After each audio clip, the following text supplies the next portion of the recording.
We often think that the process is, it's something we have to gut out. Mm. We got to just get through the process. No. Process is life. In this era of distraction, burnout, and chronic stress, where you feel overwhelmed, powerless, and isolated, you need mental fitness to dial you in so you can find the proper signal where you feel your best and perform your best. Our topic today is best practices for human flourishing. Welcome to the most exciting adventure of your life. Welcome to a new way of living, and welcome to season 2 of the Fierce Planet Adventures podcast. Hi, I'm Casey. And I'm Andy. And we're on a mission to inspire and guide 1 million people to live a life of purpose, passion, and self-mastery through the 5 mountains of cutting-edge human development and mental fitness. Damon Valentino runs Side Street Coaching. He's a well-respected high-performance coach and group facilitator. He has a master's degree in the field of sports and performance psychology and is a certified flow educator and trainer. Damon has led programs around the globe and offers a variety of digital training to individuals, teams, and organizations. His clients include executives and managers, Olympians and professional athletes, best-selling authors, D1 athletes, coaches, and parents. Welcome, Damon. Thank you so much, Casey. It's an honor and a privilege to be here. Thanks, Andy. Thank you. Very honored to have you on. Yeah. And excited to get into today's topic. It's a lot of good stuff. But we kind of like to do a little icebreaker and ask you, what are you most excited about in your life right now? Right now, probably most excited about being vulnerable. And I say that with full respect to how terrifying that is, but that I think especially in this past year and a half or so, taking some of the polish off of my practice, my presentation, and letting people in a little bit more, I think has been one of the most profound personal practices. And actually, I think it's really affected me in a positive way when I work with others as well. Powerful stuff there. That's great. Yeah. Right. I can relate to some extent with that statement. Being authentic and showing up and being open to it can be scary and terrifying, right? But that's kind of where the magic or the traction really happens in life, right? When we show up as our authentic selves and just let it be. So Damon, human flourishing, mental fitness, potential, and flow, they're all buzzwords we're hearing right now. Why do you think we're seeing this shift towards the mental aspect of training versus the physical aspect? I mean, it's such a great question. And, I think, when I think about the arc of working with a specific client in my world over the past decade or so, the first phase was always education. And I say that because we all have such a connection to physical fitness, and those metrics are very obvious. We all want to lose weight. We want to get stronger. But, mental, whenever you start with the word mental, just societally, it's been a bit taboo. There are a lot of people out there that don't want to feel like they have any weakness, or to touch into some spaces that maybe are invisible. Like, how do you even measure any of this? So what I've noticed, though, is that education piece, sometimes, people would buy into it and they'd get it and they'd say, okay, let's get rolling. And sometimes there would be some distance. But what I've noticed certainly in kind of the COVID era, I very rarely begin with education any longer, because I think people realize that they are in that pot of boiling water, and we all are in that pot of boiling water in a way, and it creates a little psychological safety to say, hey, what is this mental fitness thing? How do I work this mind-body connection? And so I really think that at the end of the day, and we've also seen a lot of stars, leaders in sports in particular, say, hey, I'm not all right. And if I'm not all right mentally, then I'm not going to be able to perform physically. So I think with some of the leadership we're seeing from the top down, so nowadays what I've seen post-COVID is that people are no longer wanting to be sold on, hey, exactly what this is. They're not coming in with skepticism. They're coming in with trauma and grief and overwhelm and burnout. And so, I think for me personally, what I've really noticed is that I've had to shift my own coaching paradigm from, okay, we don't need to get into the education so much. We need to get into a bit more of the nervous system regulation. And so I think mental fitness, based on my understanding of it, is really how do we access those, sensations and emotions in a way where we can interpret them through a mindset, for example, that allows us to take the next best step, be a bit more optimal. And, I think the buzz in our field has been around peak performance for so long. And I think peak is the very top, and it's fleeting. And so now I really think it's a lot more about optimal performance. And that means that everyone's in the game. It's not just for the high flyers any longer. This is for basically any human being who's trying to, bail water out of the boat and remember that they can put the sail up as well. Oh, that's great. Thanks. That's a wonderful description. Yeah, so post-COVID, or I guess we're still in the midst of it to some degree, I, kind of rehashing what you just said, is so many of us thought we were at one place in our lives. And when COVID hit, it made us examine where we really are. And many of us came to realize that, wow, we maybe don't have the resilience that we thought we did. And now where do we go from there? Yeah, absolutely. Absolutely. The way I've kind of framed it in my own mind when I sketched out is, most of us live in the performance zone. And I think real life feels like life or death in a lot of ways. And in a lot of ways, sort of the ancient part of our own brain doesn't know the difference between these things, right?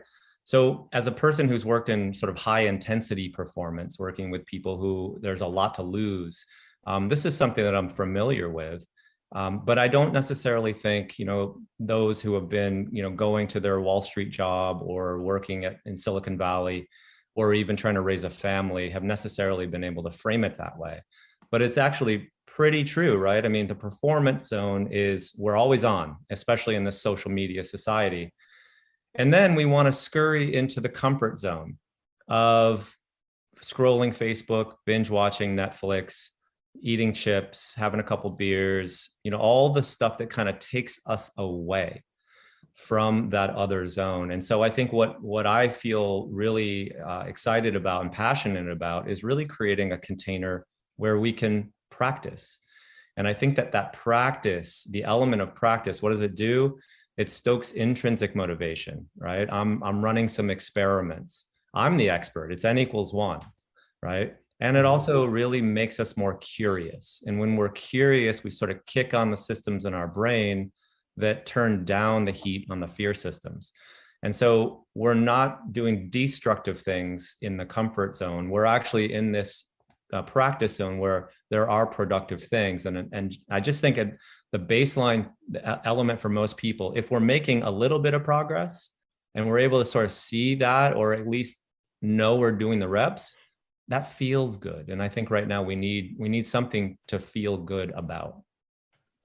Absolutely. Yeah, what struck me what you just said is, a little bit of progress.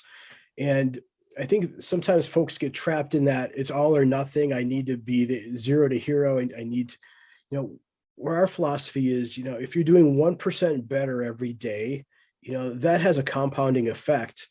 And that's where kind of the vertical or the accelerated development happens, right? Is just that little bit every single day. So thank you for sharing that. When I think about energy and vitality, I think about a kid. They have the energy to play, run around, climb things. That energy that feels like you just can't contain yourself. It's the stuff we've always wished they could just bottle up and sell to us, right? Well, this company's found a way to do just that. Amare's Happy Juice Pack. Mood, motivation, energy, things our bodies can naturally produce when both our guts and our brains are happy and communicating. And we can actually improve that process of communication across the axis of the gut and the brain. This is cutting edge science. This is game-changing information. This is where science meets soul. This is amare, and we're helping people feel better naturally. Boost your serotonin and GABA. Balance your neurotransmitters. Nourish your gut. The things that make you want to do. Start feeling better the natural way. Check out the links in the show notes for discounts and more information. Something else you said there about people in the mindset of being beyond the education piece. I find that really interesting, that people don't really need to be sold on this idea anymore, but they need ways to take action in it and actually feel these changes and these benefits. What are you using in your practice or with your clients right now to help this process? Such a great question. And I totally agree with you. I think we need to drop down from sort of the intellectual understanding into the emotional, the embodied cognition, where we have a lot of wisdom and data. So one thing that I do is I have the people that I work with take a daily survey. And it's really to stoke that interoceptive awareness, wanting to know more about what's happening inside. And it also syncs with some of the latest neuroscience around, number one, our brain making predictions, and it's making those predictions based on past experiences. So it's too much energy, too much complexity for the brain to assess everything that's happening and say, oh, based on all of this, we will respond with this, So it really kind of like gets a snapshot and says, oh, we've been here before. We should dump a little cortisol right now. This is, we've seen this game before. So for me, one of the key things that I've been trying to do is create some emotional granularity. And that's just a fancy way of saying, instead of saying I'm mad, glad, stressed, upset, very, generic terms to describe oneself, I give them a long list of words: irritated, tired, overwhelmed, it's a very long list of words. And once a day I ping them and say, hey, how you doing right now? What are you feeling right now? And so they have to actually be very descriptive, very nuanced about how they feel. And then I say, where, if you could identify in your body, where are you most feeling that? Is it your head? Is it your shoulders, your heart, your gut, or other? You can choose something else yourself. So I find that practice is really, really beneficial on that 1% better type of model. And then I ask, okay, so what storyline are you connected to right now? Because I want us to tease apart and detach a little bit from that interpretation of what we feel with the actual sensation of what we feel. And then with all of that stuff, and I know it sounds like a long process, but it's really about 1 minute. After all that, I say, all right, well, based on all that, what do you think the best thing you can do right now? The most productive thing? Is it take a nap? Is it drink some water? Is it call a friend? Is it, And so what I, at the bottom line is more awareness about what's happening within, and then more control over how to respond. And I think that, to me, that cycle, that process is really, it's really impactful. And then after 30 days, you can sort of look over that data and say, hey, let's look at your trend lines here. And people really love that because it's their life in action. And I think that is something that really does make people feel like, wow, this is my unique experience. Yeah, actually gives people a way to more or less take responsibility for their self as well. Yeah. Kind of amazing what you can do when you have a literal separation between the unconscious drivers. Take control of it. Absolutely. Yeah. So response versus reaction. What do you have any other tools or techniques that you can share that will bring awareness to that one key pivotal moment of decision? There's so many times in life where we react almost unconsciously, like you were just describing, right? And that awareness piece is great. What I hear you saying is you're prompting them. Do they get into the flow or into the rhythm of prompting themselves to do that same action? I think eventually they do. But to your point, I think it's a great question. There has to be some self-compassion. in there, because we're all going to mess up, and we're also going to all react based on that 95% beneath the level of our own awareness. Who knows why I was hurt when somebody said this thing to me? Maybe something happened when I was a kid, or maybe that's just kind of like a defense mechanism. So really normalizing that process, I think, is very, very important. And in a way, when you reframe the game that way, you're building that into the process. So instead of, oh my gosh, I just popped off and I reacted, and now it's guilt and shame, and now it's, it's like pouring water on that kindling, that small little fire that you're building. That then you're basically turned off from this process. Whereas I really love to normalize struggle and normalize these reactive tendencies.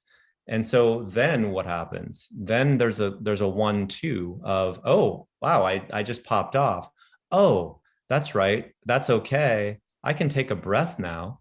I can put my hand on my heart, and I can ask myself, all right, like, how do we want to respond now? So it's really not this constant state of perfection. It's that when we get knocked off course, can we refocus on those things that make us feel like we're back in that productive game?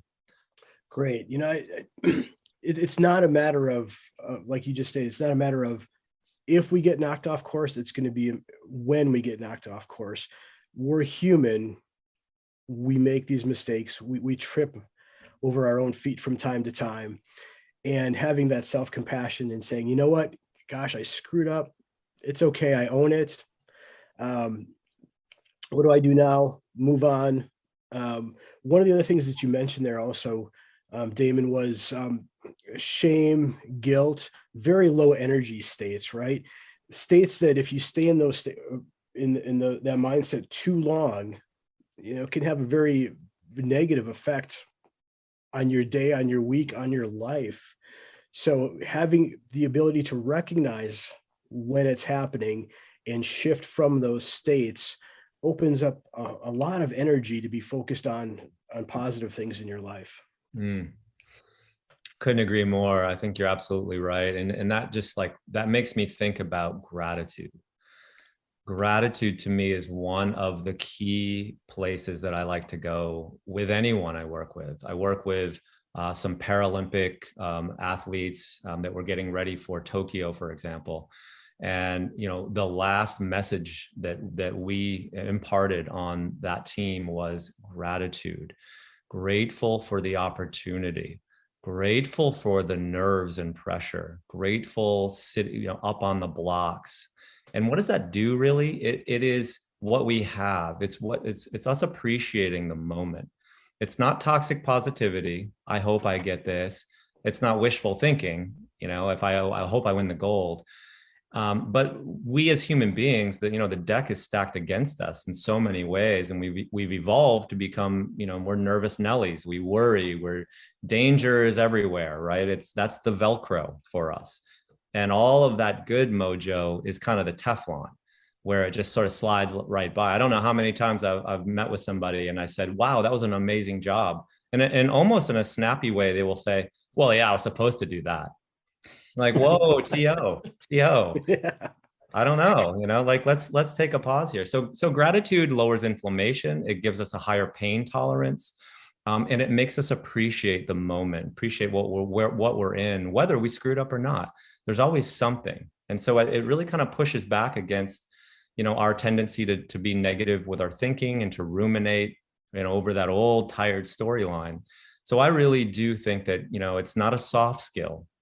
Gratitude is incredibly important, and it's one of the primary things that I try to get people to train up.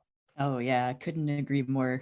Reframing the mind and your perspective of things can have such a profound effect. I know it certainly did for us starting a gratitude practice.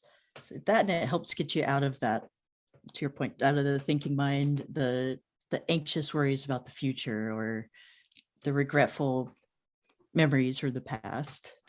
Something else I saw that you were kind of working on or in right now that also helps get you out of that kind of ego-driven mind, flow. Could you tell us a little about what you're doing in that realm?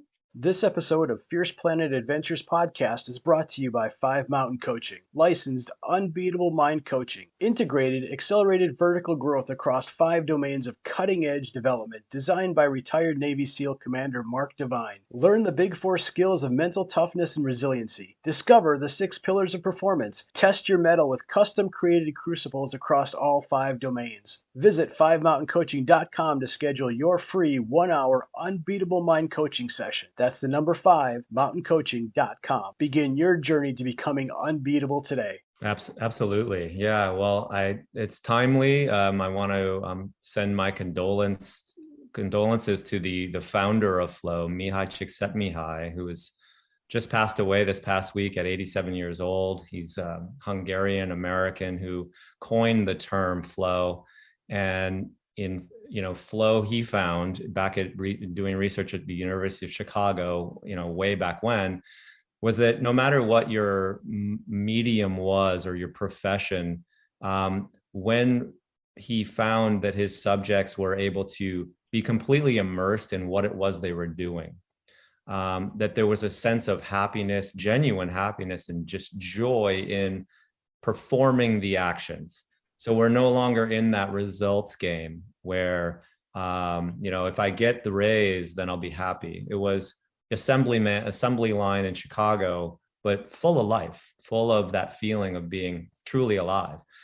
And so it turns out there's like a neurochemical stamp on flow where all of our feel-good neurochemicals sort of dump at the same time.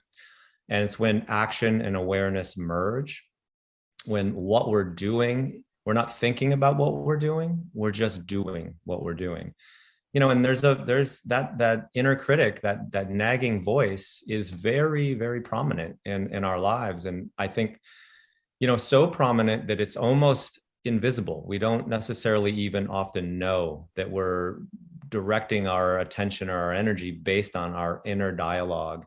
And so flow, when we're in this state, literally the front part of our brain goes offline, and we're no longer stamping time, and we're no longer connected to language and voice. So it's a beautifully, it's a wonderful feeling, right?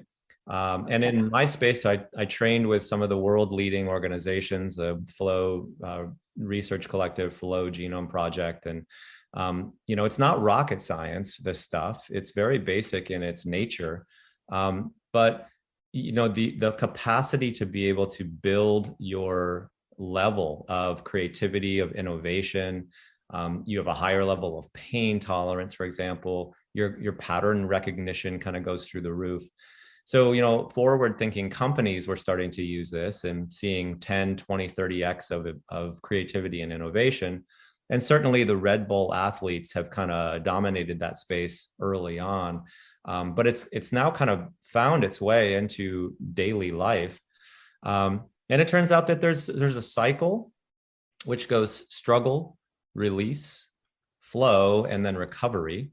So we need to struggle first. And so we really, what the research has shown is that, a lot of times people struggle and then they have this negative emotional reaction. Like, banging the hand on the ground, I'm never going to get this. And that just is an immediate flow blocker, right? You're now kind of kicking yourself out of that process. But so what we're really doing is trying to learn new pattern recognition. We're trying to build new muscle memory. And if we can do all those things without getting that frustration, dejection, anger, and then reaching some sort of breaking point where we're like, okay, I got to tap out from this for a little while, and then get into this release phase where, some people go gardening, some people go hiking, some people go listen to music, anything but. Thing is while you're doing those other things, your brain's still working on that problem. And so that when you kind of come back to it, that what we've seen is like, these are the conditions where people can really then kind of really drop into that flow state. And what is that flow state really? It's when we feel our best and perform our best. But it turns out it takes a lot, it's expensive, it takes a lot of energy, a lot of chemicals. And so we need to recover from that. And so in my process, we need to make sure that we're normalizing struggle and prioritizing recovery. And if we do that, the rest kind of takes care of itself. So that's a little bit on it. And there's states of flow. There's intensities. I think people think flow of doing a 360 off a mountain. Where they find flow the most is in a deep conversation, right? So I'm hearing you, you're hearing me, we're together. I'm not caught up in my own storyline. We're connected. The chemicals that we're dumping are feeling good. And as pack animals, we're really feeling like safe in our bond. So what I've really noticed is that creating these conditions for microflow, these small moments, is a really potent way for people to have these little pockets of time where they feel good. And I think, if anything, if we could frame this era in terms of the challenges, I see overwhelm, I see isolation, I see hopelessness, powerlessness, right? And so if we turn that coin over, overwhelm, reframe the game, change the rules a little bit. And so if you can find these 5-10 minutes where you're in microflow a day, that's a nice antidote to all that overwhelm. Yeah, microflow, that's very interesting to me. Reframing struggle or reframing the difficulty, how do you do that? How do you reframe that in your mind? I mean, it's a great question, and I think we have to create the space, and also allow people the patience to not just cram this part of the process through.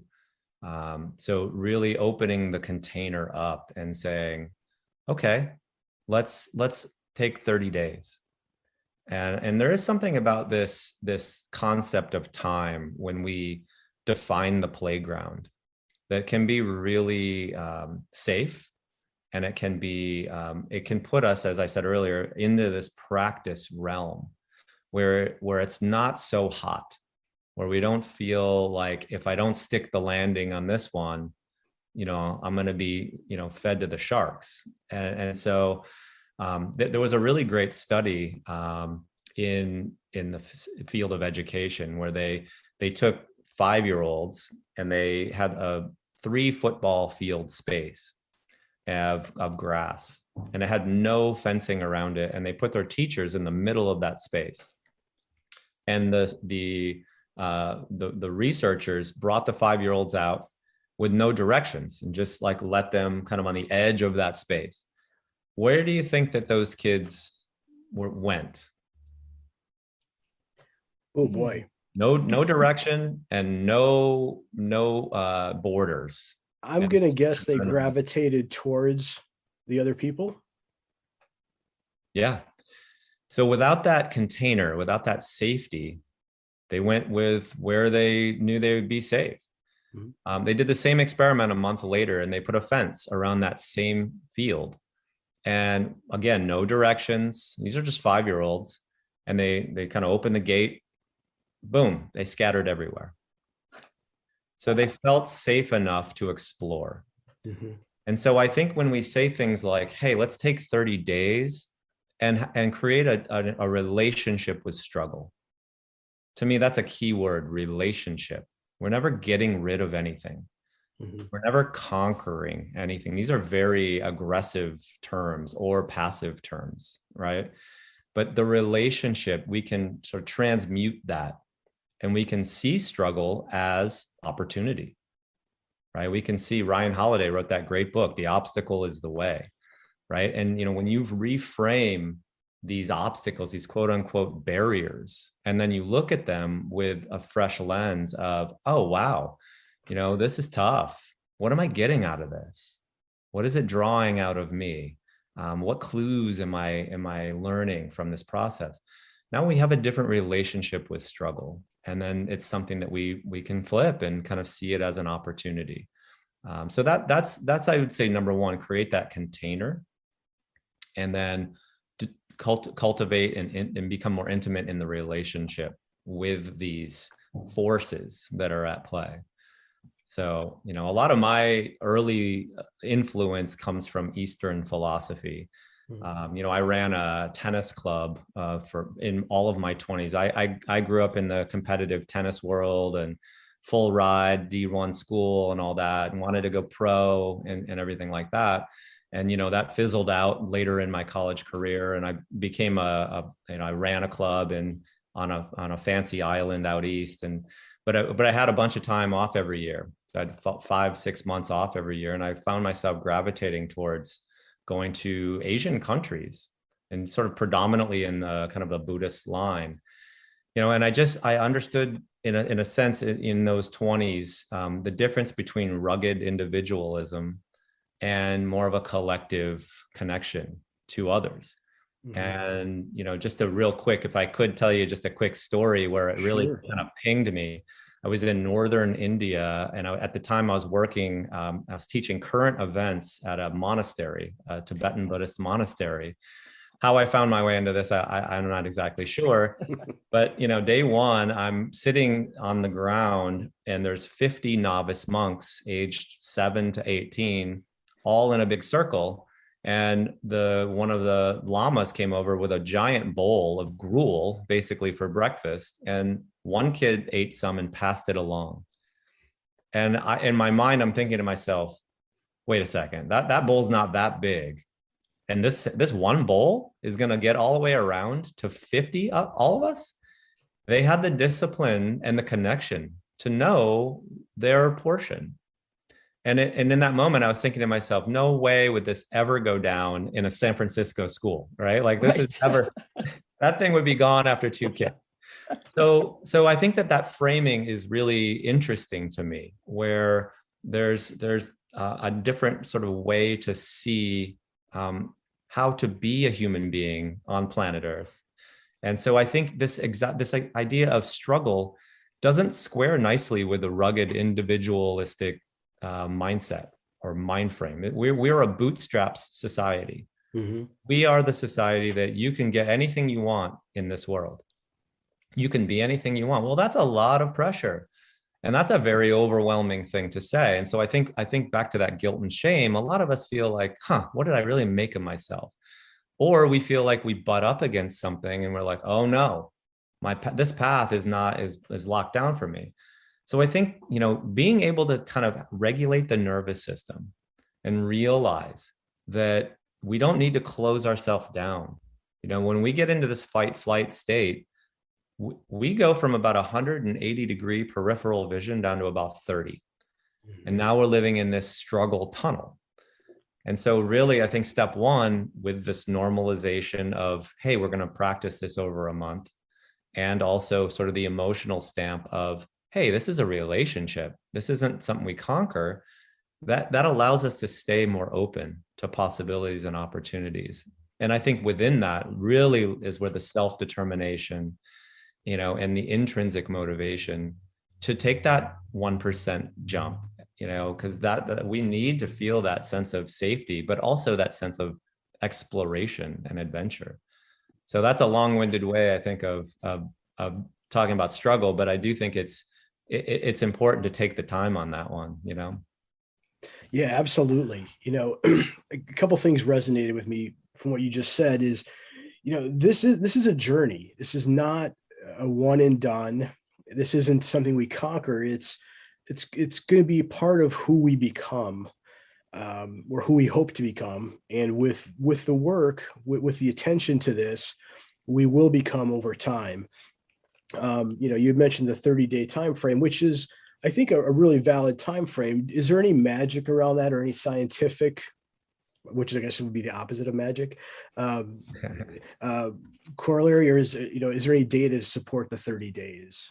If you've been listening to our podcast or following us on socials, it's probably no surprise to you that I've been dealing with back issues for many years. And I want to take a moment just to tell you about something that I found that's helped me with my flexibility and durability and mobility. And that's called KOKORO yoga, somatic warrior training. It's not just yoga. It also includes Tai Chi, Qigong, visualization, meditation, and breathwork practices such as Fit Warrior, fighting warrior, which incorporates functional fitness and some martial arts movements. And it's been just a really great way for me to maintain some flexibility and durability as I move through our challenges when we go and do Spartan races and climb mountains. So if this sounds like it's something that could help you out, check it out. The link's in the show notes. Yeah, there is some loose data around neuroplasticity being, I'm not really buying into that as I'm not writing that in Sharpie, if you will. But that said, I do think that 30 days is a decent amount of time, roughly in general, for us to feel like we could potentially adopt a new habit or create some behavioral change if we do the reps, right? None of this stuff is magical thinking. This is very much about consistency. But I also just think that sometimes you have to meet a society where it's comfortable. And we really, I think, are comfortable in this 30-day vernacular. Mm-hmm. So no, I don't think that there's any super magic statement that I would make about that. But I do think that we have the capability of changing our brain. And what I say all the time is, whatever you're doing, you're getting better at. And so if you think about that, do you want the wiring inside of your brain? Do you want the Autobahn, the super highway, to be sitting on the couch eating Doritos and ruminating about all the things that you haven't gotten, or this concern about what you hope to get in the future? Or, and in which case the country road or the small path is going to be those productive habits. How do you make that country road more like a highway? And I think that when people can latch onto that, like, wow, there's really something anatomical that's going on in this process for me. I love to show little images of neuroplasticity in action and neurons firing together. I think that imagery is really powerful because it does look like magic. In a lot of ways we are very, we have so much capacity, and I think that, who are we not to play big? And so I want to really stoke that in people.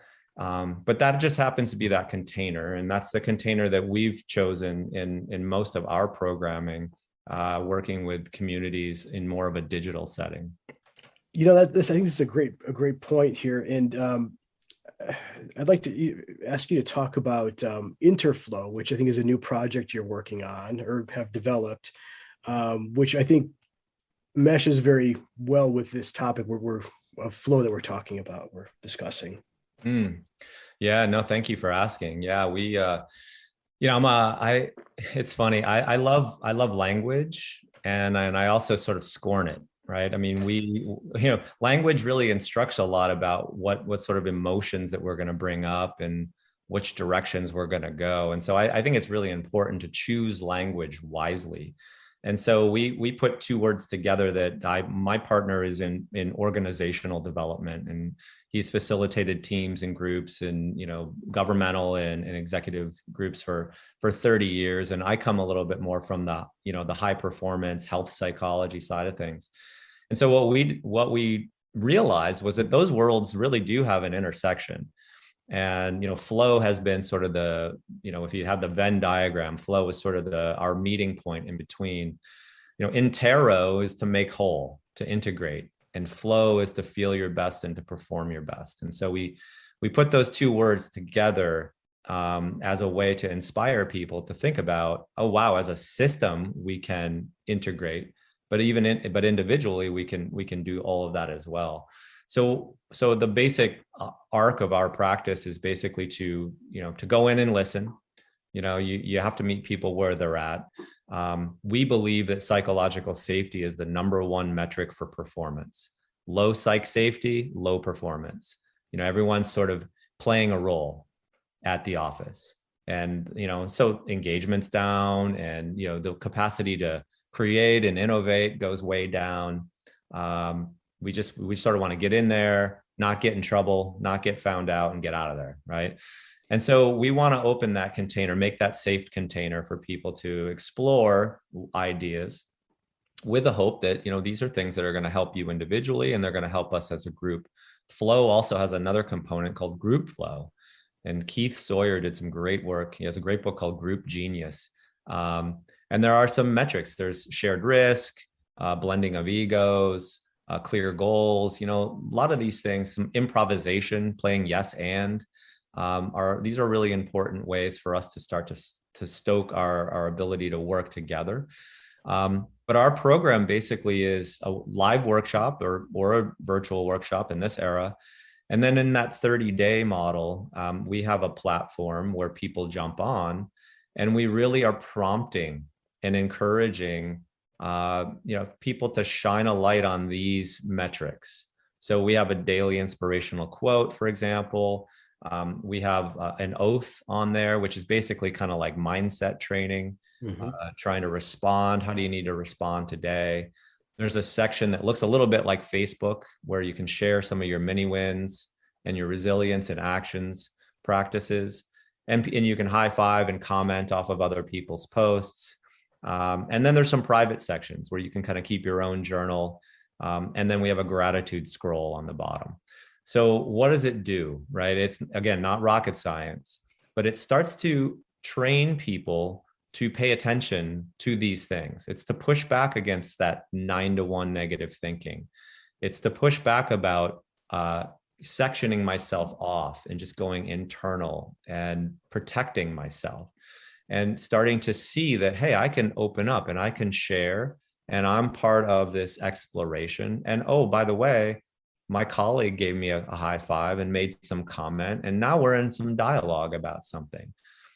So that's sort of the step one, the foundational kind of flagship. And then from there, what we've seen, 2,000-3,000 people later, is that they're more engaged, they're more interested. They've got their sleeves rolled up now, and they get it. They get that, wow, okay, I'm onto something here. And guess what? Back to your point about the process. I think we often think that the process is, it's something we have to gut out.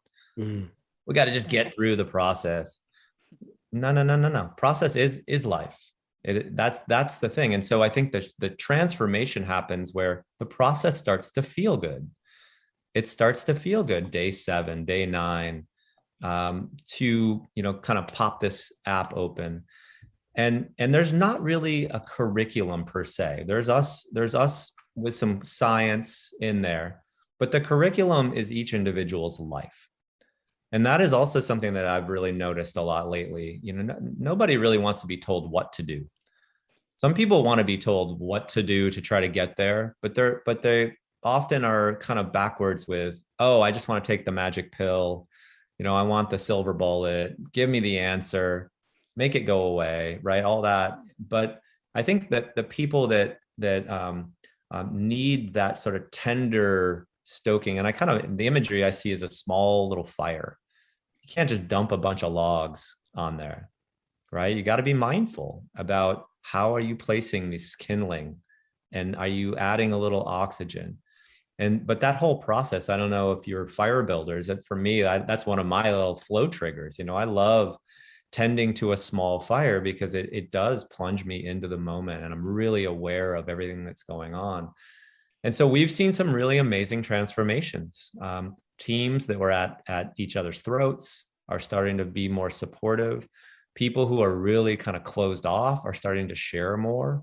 And those introverts out there that have a lot of great ideas but don't talk in the meetings, those people are starting to really let their wisdom out, because there is a little bit more of this safety in this platform. So yeah, I encourage anybody. Of course, I'm a huge fan of what we've done, but and the curriculum can be customized as well. So beautiful. Yeah, in the spirit of meeting people where they're at, I think that's also been a really big boon for us. That's great. What I really liked about what you just said is that we're seeing each other, or allowing the space to see each other as human, my words. But I think that's one of the things that we're missing, or has kind of fallen out in our society, is everybody is so stressed out, agitated, scared, maybe even, of what's going to happen next, and we've put up these blinders and are just focused on our little portion of the world, and we've, in some regards, stopped seeing each other as fellow human beings, and possibly as now obstacles or threats to our safety and our security. So allowing that space is just brilliant. Thank you. Yeah, I love hearing you say that, Andy. And there's a lot of othering going on right now.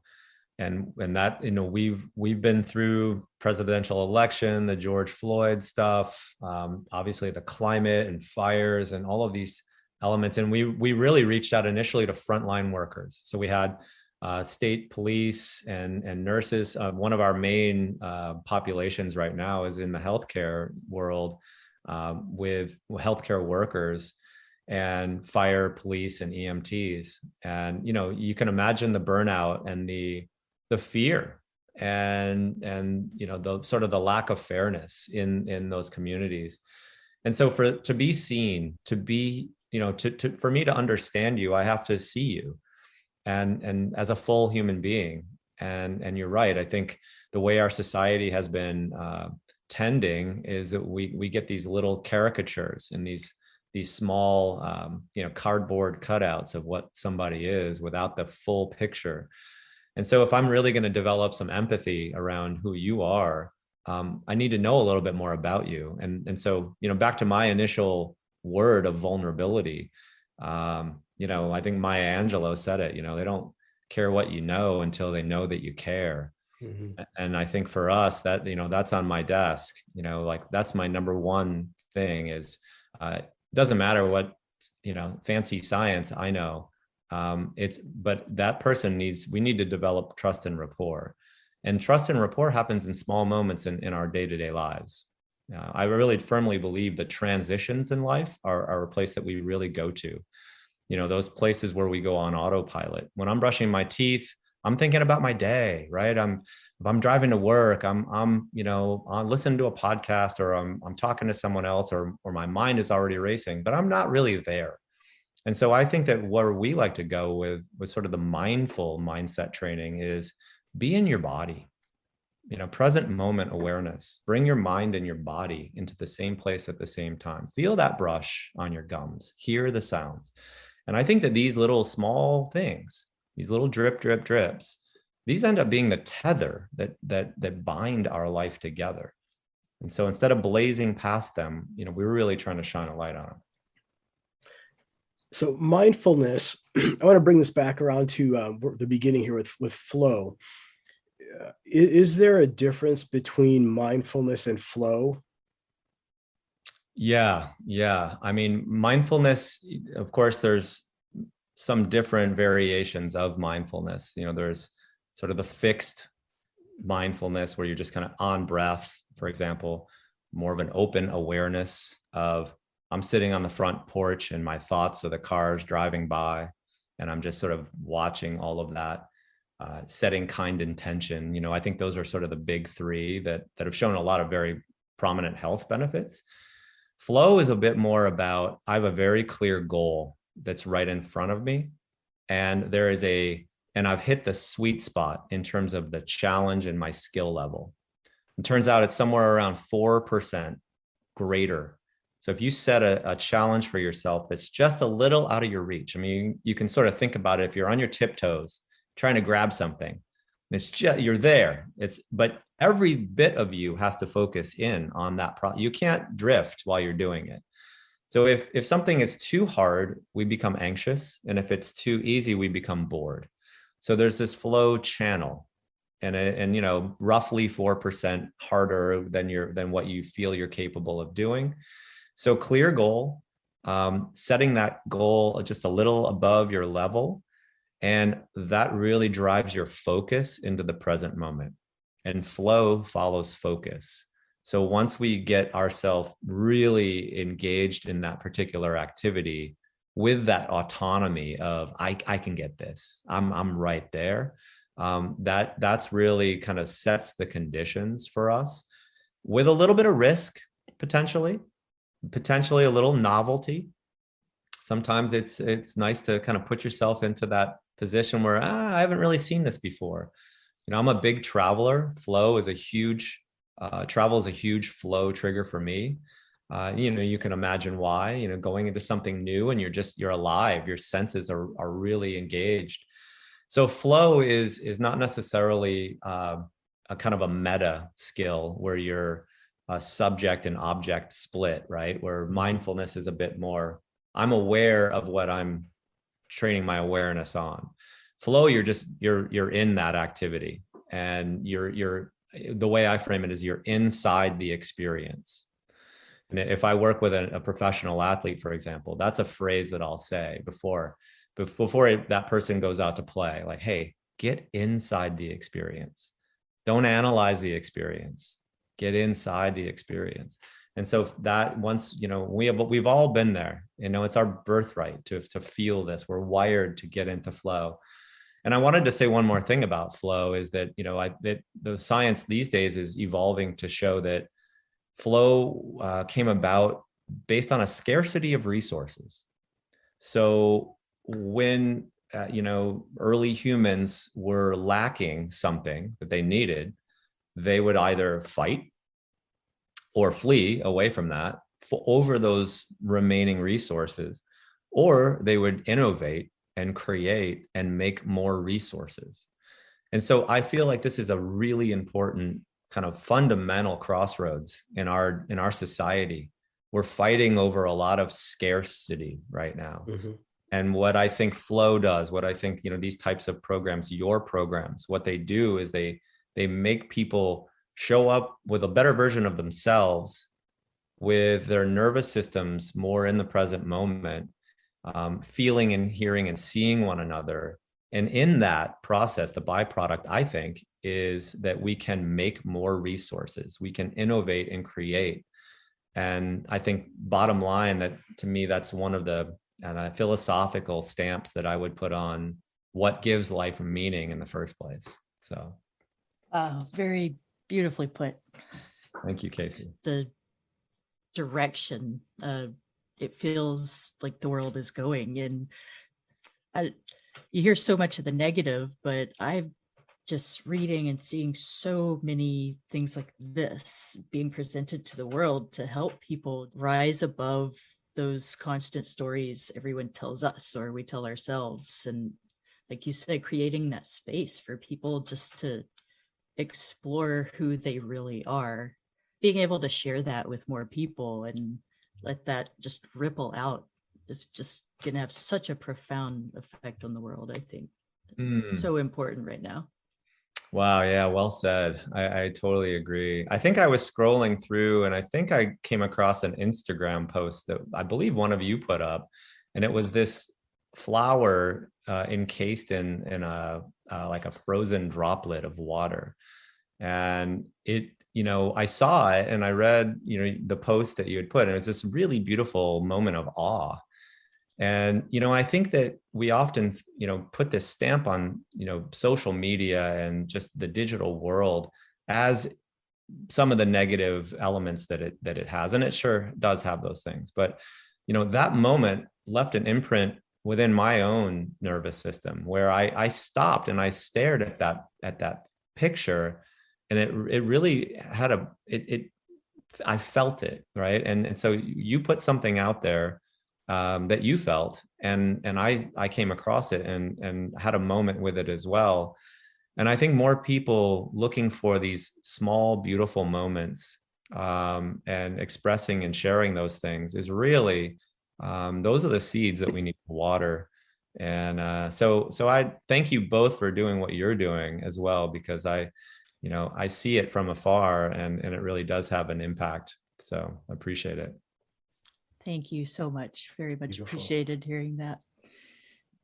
So where can folks find out more about what you're doing? Yeah. I mean, right now I'd say the websites are probably the best spot. I'm not sure if you all in the show notes, maybe my own personal coaching is Side Street Coaching, and then Interflow.com is our group and a virtual site as well. And we're in a remodel with both of those things. So But yeah, certainly folks can go there and get connected with us. And I guess the last thing I'll say about that is, I think that what I'd like to do is to invite people just to reach out. I think sometimes it's if I reach out, this guy's going to try to sell me on something, or is there some kind of commitment? I'm genuinely interested in where people are at. So I encourage anyone to send an email. I get those emails. I read them and feel them and respond to them. And so if you're at all interested, if any of this resonates, feel free to reach out. I'd love to make more connections. So. Fantastic. Beautiful. Thank you so much for taking the time out of your day to chat with us. This has been a great conversation. I appreciate you. Absolutely. I appreciate so you much good as stuff. well. Thank you, Casey. Thank you, Andy. Appreciate it. Thank you, Go Damon. win. Take care.